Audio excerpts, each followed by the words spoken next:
Bismillahirrahmanirrahim. Assalamualaikum warahmatullahi wabarakatuh. Perkenalkan, nama saya Muhammad Lutfi Hakim dengan NIM 22518241006 dari Prodi Pendidikan Teknik Mekatronika kelas E. Pada kesempatan kali ini, saya akan menjelaskan, mempresentasikan apa itu hak kekayaan intelektual dalam desain. Video ini digunakan guna memenuhi tugas desain produk pada semester 6. Oke, apa itu hak kekayaan intelektual?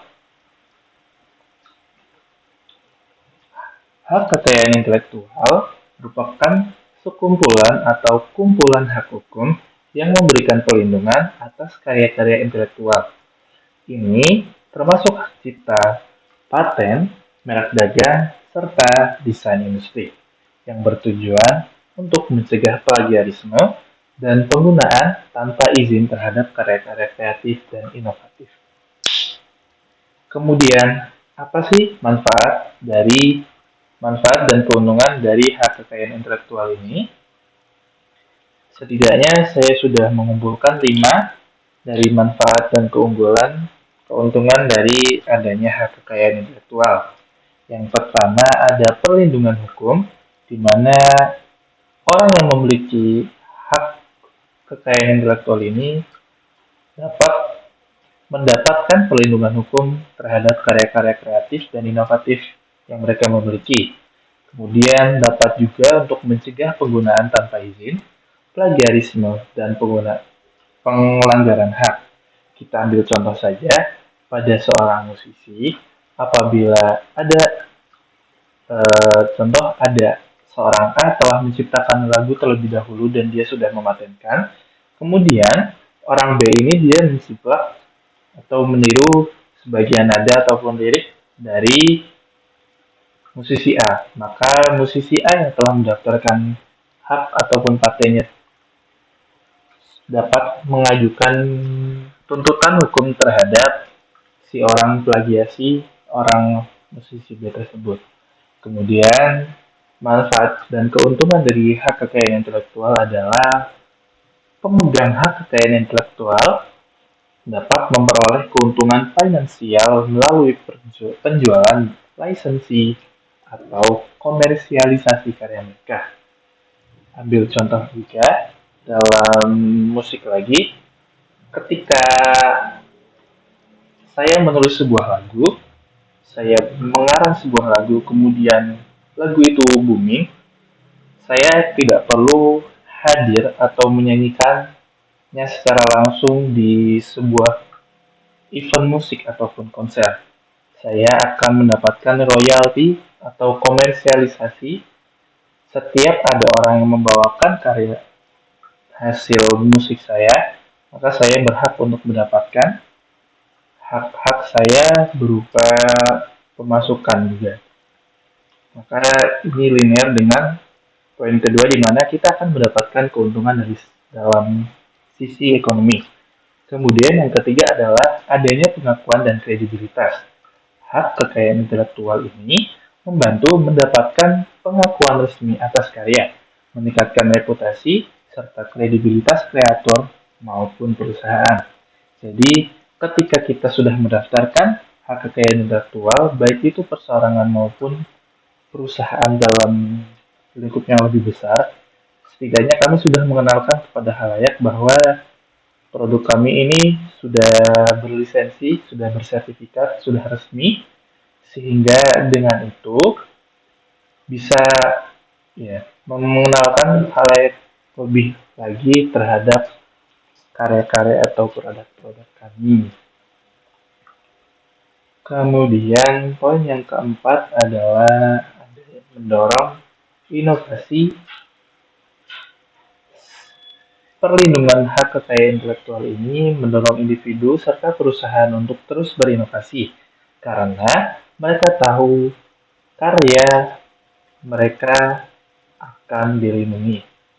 Jadi apabila kita sudah mendaftarkan, tentu kita sudah aman secara hukum. Jadi kita akan lebih leluasa untuk melakukan inovasi. Semisal dalam suatu perusahaan terkenal, anggap saja iPhone, dia sudah mematenkan suatu barang, karena dia sudah sangat terkenal, maka tuntutan terhadap dia pun akan meningkat juga untuk selalu apa? Untuk selalu membuat inovasi, sehingga dengan kita melakukan pendaftaran haki ini, kita juga ikut terdorong untuk selalu melakukan inovasi karena produk kita sudah terkenal dan akan semakin terkenal, serta kita sudah mengetahui pasar mana yang kita tuju. Kemudian yang kelima adalah hak eksklusif, di mana pemegang hak kekayaan intelektual ini memiliki hak eksklusif untuk menggunakan serta memproduksi dan juga menjual karya mereka dan memberikan mereka keunggulan kompetitif di pasaran. Ya. Saya ambil contoh, ada sempat beberapa tahun yang lalu, sempat terjadi keributan kecil oleh Ruben Ensu, di mana dia memiliki sebuah restoran tempat makan bernama Geprek Bensu. Dia berbentrokan dengan sebuah tempat makan juga yang bernama Ayem Geprek Bensu. Namun karena yang sudah mendaftarkan terlebih dahulu adalah yang Ayem Geprek Bensu, maka yang Ruben itu kalah. Namun dalam hal ini karena ada banyak tuntutan, maka yang saya baca tadi hasilnya adalah PT perusahaan dari Ruben Onsu tetap menamai Geprek Bensu, namun tidak dengan setiap restorannya karena haknya sudah dimiliki oleh yang mempunyai ayam Geprek Bensu tersebut. Lanjut. Kemudian apa jenis hak kekayaan intelektual yang umum digunakan? Baik. Di sini ada 4 saja yang saya muat. Yang pertama adalah hak cipta, di mana memberikan perlindungan terhadap ekspresi kreatif serta dalam desain produk seperti grafis, ilustrasi, dan data letak. Contohnya adalah hak cipta yang melindungi desain grafis suatu buku. Kemudian yang kedua adalah melindungi inovasi dan perbaikan dalam desain produk yang memiliki nilai teknis tersebut seperti mekanisme baru dalam desain mesin. Contohnya adalah paten teratas terhadap teknologi baru dalam desain suatu smartphone. Karena banyak sekarang paten-paten yang diajukan, baik itu dari Samsung, iPhone, dan brand-brand lainnya. Oke, lanjut ke jenis-jenis kekayaan hak kekayaan intelektual yang ketiga adalah merek dagang. Di sini melindungi merek dagang dan identitas bisnis yang terkait dengan desain produk, seperti logo, nama merek, dan slogan. Contohnya adalah merek dagang yang melindungi merek sepatu terkenal. Jadi di sini apabila sudah terdaftar secara resmi dan memiliki lisensi, memiliki sertifikat, apabila dalam penjabaran merek dagang tersebut ada yang menyerupai atau mengcopy paste bahkan, maka bisa dibawa ke jalur hukum. Dan yang terakhir adalah desain industri, di mana desain industri ini melindungi aspek estetika dan fungsional dari desain produk yang memiliki nilai komersial. Contohnya adalah desain industri yang melindungi tampilan luar dari suatu produk elektronik tersebut. Baik, kemudian selanjutnya adalah apa kasus yang pernah terjadi terkait hak kekayaan intelektual. Baik, di sini saya mengambil 3 contoh brand besar yang terdapat sengketa atau perselisihan ataupun keributan terkait hak kekayaan intelektual ini. Yang pertama ada dari brand Samsung dan Apple, di mana salah satu perseteruan paling terkenal dalam industri teknologi adalah perselisihan di antara dua perusahaan ini, di mana Apple menuduh Samsung menjiplak desain iPhone dan iPad dalam produk-produk mereka, sehingga melibatkan hak paten dan merek dagang dalam persidangannya. Ini yang saya baca, terjadi persengketaan atau perselisihan adalah pada Apple menilai bahwa produk-produk Samsung itu menjiplak di seri Samsung Galaxy S yang ketiga. Kemudian contoh kasus yang kedua terjadi pada Nike dan Adidas, di mana persaingan antara Nike dan Adidas ini tidak hanya terjadi dalam pasar saja, namun terjadi pada ruang hukum maupun pengadilan juga. Kasus-kasus ini acap kali menyangkut hak cipta dan merek dagang terkait desain sepatu, pakaian, dan aksesoris olahraga. Karena yang sering sering saya lihat sendiri dari brand ini juga ya, kebanyakan dari model dan tampilannya hampir sama. Jadi mungkin adanya terjadi perselisihan di bagian situ. Dan contoh yang terakhir adalah Louis Vuitton versus produk tiruannya.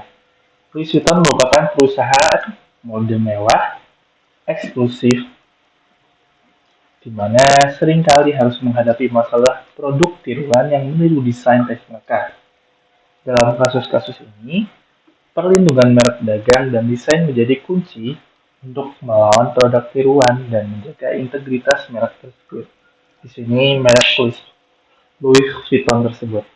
Jadi sekarang sudah banyak terjadi memang apabila banyak produk atau suatu barang yang bagus dan ramai di masyarakat, maka yang sering terjadi adalah perusahaan dari Cina itu berusaha untuk membuat KW-nya dengan harapan walaupun kualitasnya menurun, tapi harganya lebih miring sehingga masyarakat lebih menyukainya.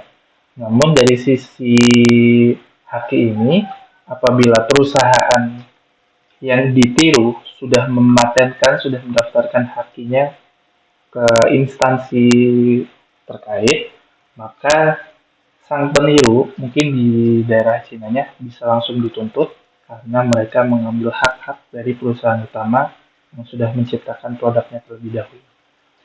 Baik, kemudian yang selanjutnya adalah langkah apa yang harus dilalui untuk mendapatkan hak kekayaan intelektual ini.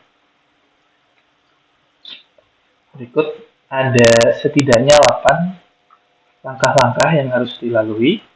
Jadi yang pertama adalah mengidentifikasi jenis haki atau HKI yang diperlukan. Di sini kita harus menentukan apakah karya yang kita miliki itu memerlukan hak cipta atau paten, atau jangan-jangan merek dagang, atau malahan desain industri. Kemudian langkah yang selanjutnya adalah mempersiapkan dokumen-dokumen yang diperlukan. Di sini kita diharuskan untuk menyiapkan semua dokumen yang diperlukan, termasuk deskripsi, rinci karya, gambar, spesifikasi teknis, atau contoh karya. Kita harus memastikan juga bahwa semua informasi yang relevan sudah tersedia dan siap untuk diajukan ke pihak terkait. Dan langkah yang ketiga adalah mendaftarkan dan pengajuan. Di sini kita diharuskan untuk mengunjungi kantor HTI, HTN Intelektual, setempat ataupun situs web resmi untuk mengunduh formulir aplikasi. Di Indonesia sendiri misalnya, pendaftaran dapat dilakukan melalui Direktorat Jenderal Kekayaan Intelektual atau dapat disingkat DJKI. Kemudian sudah memasuki step yang setengah 50-nya. 4. Di sini kita diharuskan membayarkan biaya. Karena memang untuk mendapatkan hak paten ini tidaklah hanya administrasi belaka. Cuma kita juga diharuskan untuk membayar, di mana kita membayar biaya pendaftaran sesuai dengan jenis hak kekayaan intelektual yang kita ajukan.